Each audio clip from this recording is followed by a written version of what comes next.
जी शुक्रिया आपका। बताइए पीडीए क्या है और ये जो नेशनल लेवल पर इनका अलायंस तैयार हो रहा था, फिर आम आदमी पार्टी और कांग्रेस के बीच मतभेद आ गया, इन सब के बीच अभी कहाँ परिस्थितियां हैं, कहाँ राजनीति खड़ी है अपोजिशन की जो एनडीए को चुनौती दे पाए? वीरेन जी।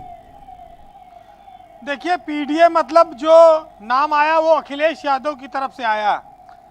विपक्ष में सबसे बड़ी पार्टी भी है वो, और बीजेपी का जो संगठन है और जो उनके पास संसाधन है, जो उनकी ताकत है, जिस तरह से उनके नेता काम करते हैं, उस पैटर्न पर अब समाजवादी पार्टी भी, उनके नेता थोड़ा काम करना उन्होंने शुरू किया है। तो संगठन तो बहुत बड़ा बीजेपी का, उससे मुकाबला नहीं हो पाएगा। लेकिन एक पीडीए का नाम जात के आधार पर दिया गया था, ऐसा कोई अलायंस अभी उत्तर प्रदेश में दिखता नहीं है। लेकिन ये जरूर है कि जो अखिलेश यादव के साथ पार्टी, उसमें दो ही आदमी के पास खाली विधायक हैं, एक सपा के पास और दूसरा राष्ट्रीय लोकदल के पास। बाकी चाहे चंद्रशेखर आज़ाद की पार्टी है या अपना दल की है कमेरावादी, वो भी सपा के टिकट पर ही एमएलए हैं, तो उनके अपने कोई एमएलए नहीं है। इधर बीजेपी के पास, बड़ा एनडीए के पास तो उनके दो सहयोगी है ही हैं, अनुप्रिया और निषाद पार्टी। वो अभी राजभर के लिए भी उनकी कोशिशें चल रही हैं उनको लाने के लिए। लेकिन एक ऐसा भी व्यवस्था है कि जो न पीडीए में है और जो न एनडीए में है, उसमें आप कांग्रेस को भी देख सकते हैं, बहुजन समाज पार्टी को देख सकते हैं, राजा भैया का जो जनसत्ता दल है उसको देख सकते हैं, और आम आदमी पार्टी जो है वो भी इसी में आती है। तो ये उत्तर प्रदेश के अगर लिहाज से आप 80 सीटों पर देखेंगे तो एनडीए और पीडीए के अलावा एक चौथे दलों का भी एक लंबी लाइन है, तीसरे दलों की। उन पर अगर विपक्ष के वोटों का बंटवारा हुआ तो फायदा सीधा बीजेपी को मिलेगा, वो ले जाएगी। तो ये बात बहुत साफ है। आज जो विपक्षी दलों की एकता हुई है वो बीजेपी के लिए उतनी चुनौती, उतनी परेशानी नहीं है। परेशानी जो कर्नाटक में हार की वजह से माहौल खराब हुआ वो है। बीजेपी लोकसभा में 80 सीटों पर जीत रखने की यूपी में इच्छा रखती है, लेकिन उसकी राह में रोड़ा यहाँ पर अखिलेश यादव, जयंत, और अगर कहीं कांग्रेस या बसपा का कोई गठबंधन हो गया तब आ सकता है। तो इस लिहाज से ये समस्या है। अगर ऐसा हुआ तो पिछली बार विपक्ष ने 16 सीटें जीती थी 2019 में, तो वो शायद कुछ और चमत्कार कर दें। और अगर विपक्ष बिखरा रहा तो 4-5 सीट का भी बहुत मुश्किल हो जाएगी, लाला पड़ जाएगा। तो ये साफ है ब्रजेश जी कि कर्नाटक का इफेक्ट है जो पीडीए को उत्साह दे रहा है, और पीडीए में अभी बहुत कुछ काम करने की जरूरत है।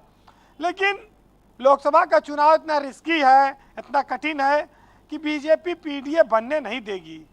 पीडीए से जो जाएगा तो उसके बाद फिर उसके सामने बड़ी परेशानियां हैं, मूर्त रूप लेगी, इसमें संशय है। क्योंकि पहले तो उनके अखिलेश यादव के सहयोगियों पर गाज गिर सकती है, और नहीं टूटोगे तो फिर और भी उसके लिए रास्ता है।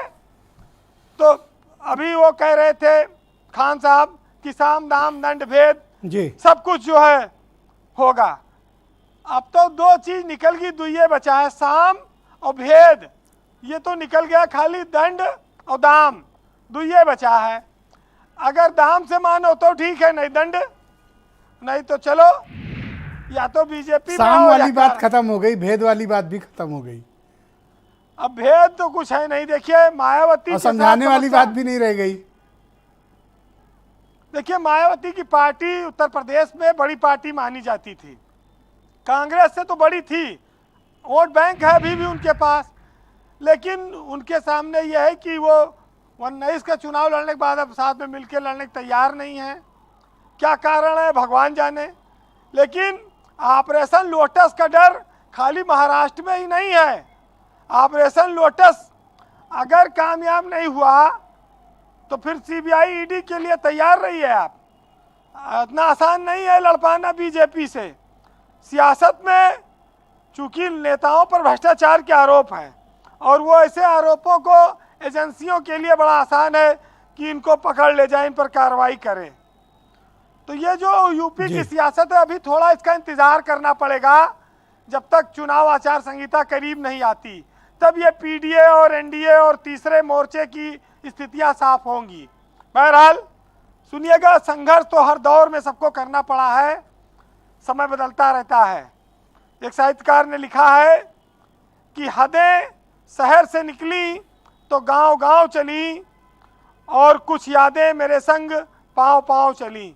सफ़र धूप का किया तो ये तजुर्बा हुआ कि वो ज़िंदगी ही क्या जो छाँव छाँव चली। और पता है सबको जो पांडवों का हर्ष जुए में हुआ, और द्रौपदी की इज्जत ये दरबार में दांव दांव चली। और रोक न सकी महंगाई जो भी सरकारें आईं, गरीब सदा पिसता रहा ये हर समय अपने भाव भाव चली। बहुत शुक्रिया वीरेंद्र जी, आपका बहुत बहुत धन्यवाद। बड़ा मौजूद शेर आपने फरमाया, बहुत शुक्रिया आपका, धन्यवाद। बहन भाइयों, आज हम इस